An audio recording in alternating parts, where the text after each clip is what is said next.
Naku po mga kapida, meron pong umugong na balita no, na baka i-appoint daw ni Pangulong Ferdinand Bongbong Marcos ito hong si Ombudsman Boying Rimulya mga kapida, na maging susunod na Chief Justice po ng Korte Suprema po Kasi nakatakda kasing magretiro po ito hong current Chief Justice po natin na si Alexander Gismondo ngayong buwan ng Nobyembre po mga kapida. At meron pong mga haka-haka po sa mundo ng politika, kahit na po sa hudikatura po mga kapita, na baka pipiliin daw ni PBBM ito kung si Rimulya. Okay? Ang tanong, posible ba yon? Para sa akin, posible po yon.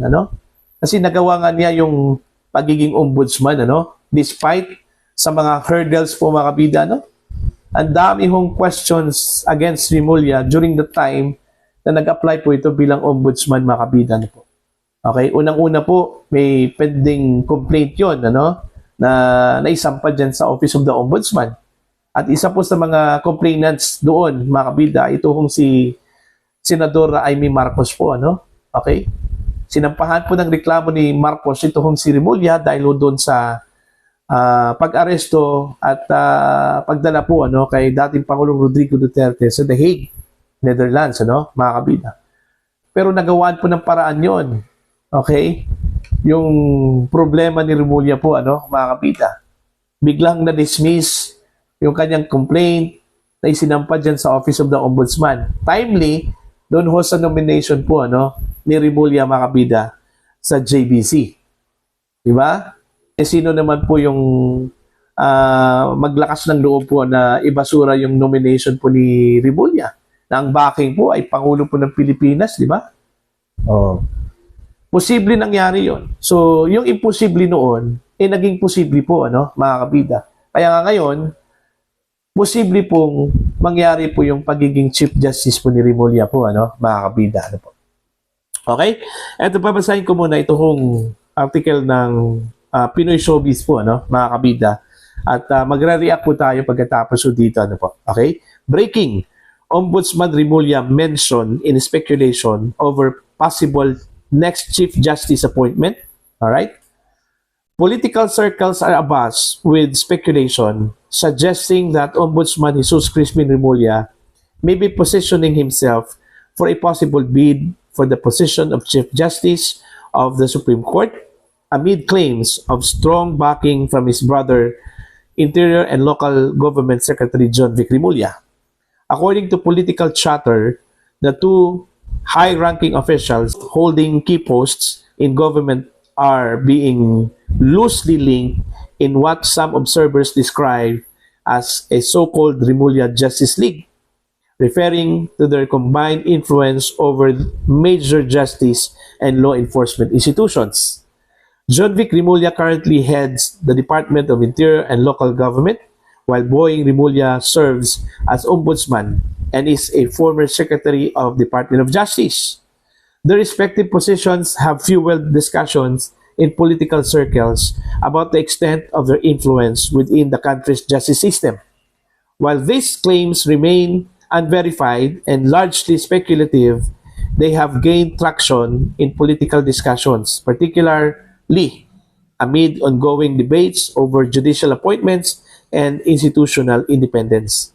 As of now, neither of Rimulya brothers has issued any official statement addressing the speculation. Ayun.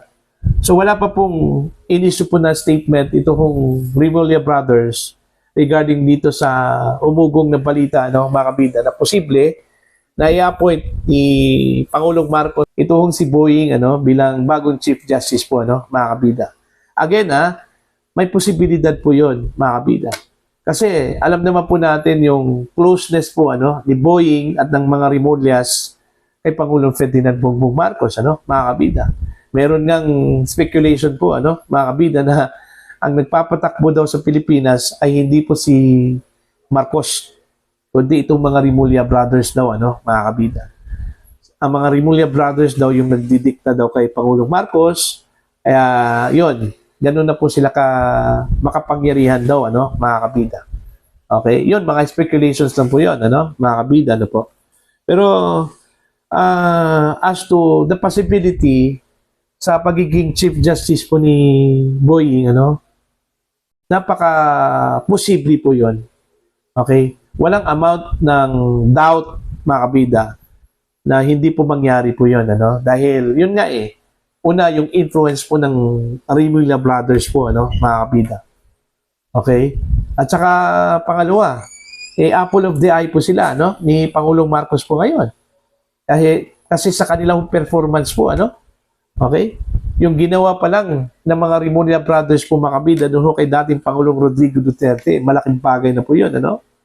Kumbaga, ang mga Rimulya Brothers po yung pumalit po kay Torre, ano? Mga kabida. Very aggressive. Okay? Namin naman po yun, ano? Ni Boying during the hearing po, ano? Sa Senate Committee on Foreign Relations, ano? Na sa kanya mismo nanggaling yung authority doon ho sa pag-aresto at pagdala ho, ano, kay dating Pangulong Rodrigo Duterte doon po sa The Hague, ano? Doon sa International Criminal Court po, ano, mga kabida. Kaya dahil doon, ang nagiging prize po ni Rimulya, mga kabida, yung pagiging ombudsman. Mantakin nyo, ha? Secretary na po ng Department of Justice. Okay, very vital po yung kanyang posisyon po, ano, mga kabida, sa Marcos admin. Pero hindi pa po kontento o naging kontento si Boying, inuha pa niya yung pagiging ombudsman. Okay? May mga speculations na lumabas na kaya daw kinuha ni Boying yung pagiging ombudsman purposely para habulin yung mga kalaban daw ng Marcos admin. Katulad na lang po ni Vice President Sara Duterte, ano? Diba, meron po silang iniimbestigahan po ngayon, okay, against the Vice President, mga kabida, no? Diba? Tsaka iba pang mga kalaban po sa politika Yun daw yung purpose kung bakit inilagay daw si Boying dyan, mga kabida na po. Yun, puro speculation na po yun, ano, mga kabida. Okay? At dito ho sa bagong umugong na balita na pagiging Chief Justice po niya, no, mga kabida, ako, mas matindi po ito kaysa speculation. Para sa akin, posibleng totoo yun, mga kabida. Okay? Kasi, si Boying kasi, perceived as operator kasi yun. Okay? Mga kabida. Yun yung, kumbaga, trustee, ano, ni Pangulong Marcos po, ano, mga kabida, sa lahat ng mga miyembro po ng ganyang gabinete po. Okay? Ito hong si Ombudsman Boying po, mga kabida. Anyway, in terms of qualification, qualified naman po ito hong si Boying Rimulya kasi unang-una, abogado yan. Dumaan, naging Justice Secretary po yon, ano? Bago po naging Ombudsman, mga kabidan po. Diba? Kaso lang, yun nga wala pa po akong narinig na isang dating politiko na naging Chief Justice. Supposedly, yung pagiging Chief Justice dapat hindi ka politiko, mga kabida. Kasi po, may mga implications kasi, ano, pag politiko ka tapos ginawang Chief Justice, may mga implications yan. Okay? Unang-una po, pag politiko ka, mga kabida, may mga kaibigan kang politiko, di ba? Okay? Normal po yun. At normal po, mga kabida, at kung politiko ka, no, very susceptible ka po, ano, doon sa temptations. Okay? Lalong-lalo mo po sa mga pabor. Di ba? So, posibilidad po yun. Okay? At hindi po maganda ang isang politiko na maging Chief Justice o nasa udikatura po, ano? Kasi alam naman po natin, ang pagiging Justice ng Korte Suprema o Chief Justice po dapat independent. Okay? Independent po yun, mga kabida. Hindi po nababahiran po ng anumang kontrobersiya po, ano, mga kabida. Okay? Kasi hindi po imposible na meron pong pupunta sa inyo, ano? Tapos humiling po ng pabor. Diba? Kasi politiko ka dati O yun yung disadvantage din, ano, kay Rimulya. Kung sakali mo po siya po ay i-appoint bilang Chief Justice. May mga posibilidad na gano'n, ano, mga kabilan po. Unlike kung nanggaling ka talaga sa judikatura, okay, right from the very beginning, okay, wala kang background sa politika, ano, mga kabila, tapos i-appoint ka bilang Chief Justice. Yun. Yung assurance na independent ang isang Chief Justice, maaasahan mo talaga yun, ano, mga kabila. Diba? So, as to the possibility, kung i-appoint ba ni Pangulong Marcos, ito hong si Boying Rimulya bilang susunod na Chief Justice, mga kabida, malaki po ang tsansa. Para sa akin po, mga kabida po. Baka naman, pagising natin, kinaumagahan po mga kabida, si Rimulya na po yung bagong Chief Justice, Okay? So, aasahan natin yan. Okay, na posibleng mangyari po, mga kabida. Otherwise, okay, depende po yun kung interesado po si Boying, mga kabida. Kung meron pong balak si Boying na maging Chief Justice, Pero, as what I said, dream yan ng bawat abogado, mga kabida, na maging Chief Justice po balang araw. Okay? Yun yung kanilang ultimate dream. Okay? Sa kanyang pinasukang career, mga kabida, bilang abogado po. Okay? So, of course, we presume na ganun din yung pangarap po, ni Boying Rimulya, na one of these days, maging Chief Justice po siya, ng Korte Suprema. Alright? Whether totoo man po ito o hindi, depende na po yan, mga kabida, kay Pangulong Marcos o di kaya kay Boying Rimulya, mga kabida.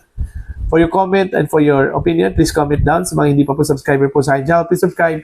Just click the subscribe button, click the notification bell, click all para updated po kayo mga kabida sa aking mga uploads. Maraming salamat po sa inyo lahat.